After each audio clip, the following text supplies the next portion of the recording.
Mes frères et sœurs, on se retrouve pour quelques minutes de développement personnel. Aujourd'hui, nous allons voir ensemble le sujet suivant, rendre visite aux amis. Alors notre très belle religion qui est l'islam enseigne que tous les musulmans sont frères et sœurs et qu'ils doivent naturellement se respecter, s'aider, s'assister entre les uns et les autres. Et l'un des moyens les plus importants et l'un des meilleurs moyens pour développer de telles affections entre les uns et les autres, c'est de se rendre visite.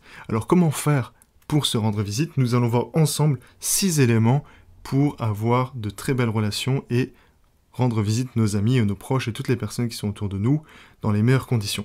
Alors premièrement, il faut choisir le bon moment pour rendre visite. On doit éviter les moments de sommeil, de travail ou encore de repas.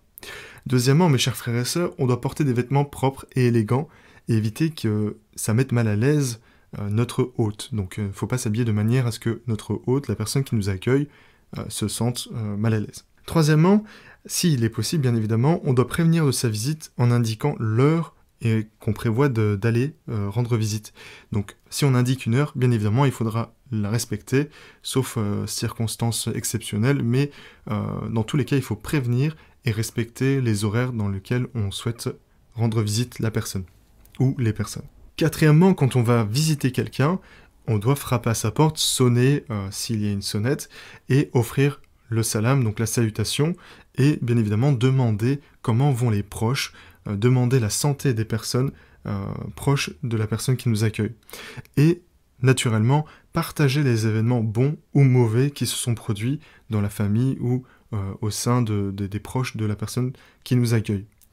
Cinquième élément, mes chers frères et sœurs, et avant-dernier élément, une visite ne doit pas durer trop longtemps. Et oui, on ne doit pas non plus rester des jours et des heures et des heures.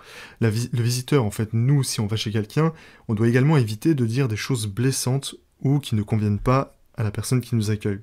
On doit toujours être souriant et positif, et nos paroles doivent être aimables. On doit toujours être de manière à ce que notre hôte soit agréablement satisfait de notre visite. Et sixième élément, mes chers frères et sœurs, à prendre en considération quand on rend visite à quelqu'un, c'est au cours de la visite, il faut éviter les commérages et les sujets inappropriés. Nous avons vu ensemble 6 éléments qui vont nous permettre d'améliorer nos rapports avec les personnes autour de nous et d'améliorer les visites que nous allons réaliser. Et n'oubliez pas, mes chers frères et sœurs, le prophète sallallahu alayhi wa sallam a dit que pour la personne qui rend visite à un malade ou à un musulman pour l'amour de Dieu, une place se prépare au paradis. J'espère que vous ferez partie de ces personnes-là, qu'Allah vous protège, et j'espère également que vos visites seront de mieux en mieux. À bientôt, et je vous dis à très très vite.